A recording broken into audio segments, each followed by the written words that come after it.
looking at the magazine. We got it handy-dandy right here. So I just thought we'd kind of basically go team by team as laid out in the magazine to talk about these teams. So let's start with the SEC East. How's that sound? That sounds great. Yeah, let's start there. So Florida Gators, they open the Athlon magazine, of course, being out of the East. And Billy Napier, first year. This is a very difficult team to read with the coaching turnover, the player turnover. I think early on the recruiting, some fans are right now, we're recording in June. The honeymoon period is still there, yeah. Right. So they did well to end recruiting. Maybe we'll see some of those young players on the field. I know we're going to see a bunch of the transfers. Absolutely. So these are tough things to kind of gauge in a year one. But let me ask you this, because I've been pumping up Anthony Richardson. I know you're a fan too. Definitely. But let's say, I don't want to put too much expectations on the guy, but he, in my mind, could be we see guys like Johnny Manziel, Marcus Mariota, Cam Newton that just kind of, really take that big leap. And maybe even like a KJ Jefferson leap Perfect. From last season. He's that type of player. I think to start there, Billy Napier is I think is a great hire for Florida. And we've seen this so far with what he's done on recruiting. We'll see that, and he's hired 500 assistants to do in the off-field role.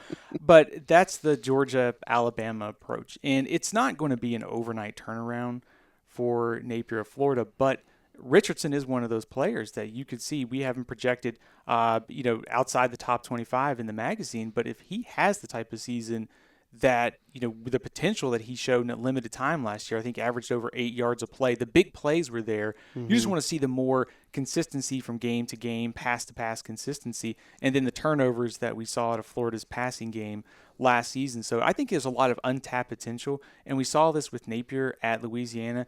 The quarterback there, a lot of quarterback rollouts. They did a lot of things to make easy reads for the quarterback. It's very friendly for this type of player, for Anthony Richardson, his mobility and things. So I think this offense will fit him well. I also think Napier, one thing to watch that he did at Louisiana, they played a lot of close games. Mm-hmm. So don't be surprised if that team plays close games, and Richardson could be one of the differences in getting over the hump in some of them.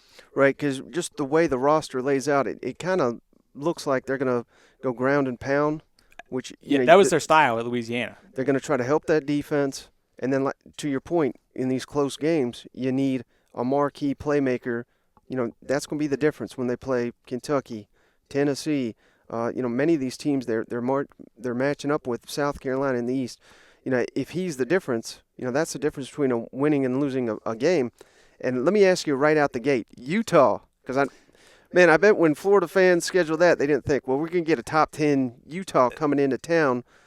There's no way for you to answer this, but how Florida will look in that game. But maybe you can provide some insight for the Florida fans into what type of team is rolling into town in the opener with Utah. Top 10 good. Won the Pac-12 last year, just dominated Oregon in that Pac-12 championship game. They almost won the Rose Bowl. They bring back pretty much everybody off that team. Devin Lloyd was a linebacker, got drafted. They will miss him. Cam Rising is back at quarterback. One thing about Utah is they are always well coached, especially along the line of scrimmage. And even though they have some turnover there, we think they're going to be fine. I think they're the team to beat in the Pac-12 this year. But one thing for Florida fans is that you're catching them in the first game of the year. Mm-hmm. You have the element of surprise on Florida's behalf because we don't really know what this team is going to look like, to your point. I think when you study Florida, maybe some of the things that I'm interested in too, just, the all-conference team for us at Athlon Sports isn't necessarily the end-all be-all when it comes to talent in the SEC, but you see the question marks at receiver for Florida, some of the offensive line and defensive line. That's where Utah can challenge them, especially right along the line of scrimmage. So first game works in Florida's favor, but this is a very good Utah team that's coming to Gainesville. And if I'm a Gator fan, I got to be hoping it's hot, it's muggy, it's humid. Yep. Utah ain't going to be handling that too well. You know what I mean? Right. But so I'm not trying to put water out on enthusiasm, but let's just say that Utah does win that football game. If you're a Florida fan, you're not freaking out based on the caliber of Utah, right? Not at all. This is a Utah team that can make the college football playoff. There's no shame at all for Florida in losing this game, especially with Kentucky coming up the next week. I mean, that's the one I really wanted to ask you about. Yeah. Sorry to go over here, but yeah, I mean, for Florida, to me, this is not a team that should be shooting for the SEC East title. It's a team that it's a foundation year, and we'll see where Napier continues to stack things going forward. This first game will give them a good test, especially Kentucky and then Tennessee after that. So I think if you're Florida, it's one of those measuring stick opportunities just to see where you are against a top 10 team. And so that week 2 matchup so pivotal with everybody and their mother at this point, unless you're a diehard Gator, they're circling that game and saying, well, I'd like Kentucky to go down there. I mean, imagine a world where we're picking Kentucky to win in Gainesville. I think Billy Napier and company, they're going to be using that all off season.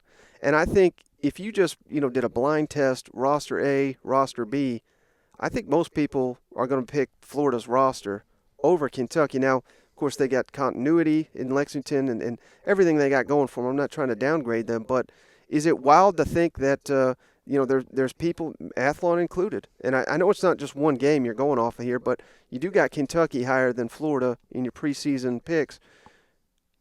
I feel like that's motivation for the Gators to kind of come out here and set the tone earlier. And there's a reason Dan Mullen. There's many reasons Dan Mullen's not there anymore, but big reason he lost to Kentucky twice, and that showing last year, that was basically the beginning of the end. So I think this Florida team's going to be really motivated to come out and kick some ass week 2. What's your thoughts on that? Totally agree with you. I think it's only week 2, but it's also pretty pivotal for the SEC East. I mean, we'll get a pretty good idea of where Florida is after playing Utah and Kentucky. And then for Kentucky, I like this Kentucky team, and I know we'll get to them. But, there are some questions with this team. So if you're Florida, you start out 2-0, and you pick off Utah, you pick off Kentucky, and all of a sudden that some of these concerns that we had come into the season, like how does the offensive and defensive lines look, the playmakers at receiver and running back, how do all those look? So I think if nothing else, it's a huge measuring stick opportunity in both those games, but we're going to learn a lot about personnel, and we always see surprises.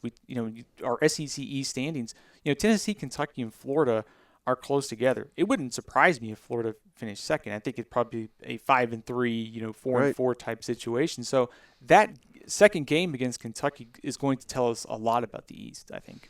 And one other game I really want to, because this is one of my talking points, Stephen, but we got at LSU, middle of the season, October 16th. And I think, I think this is just something that all people like you and I and the fans, you look at the schedule and you're like, oh, it's at LSU.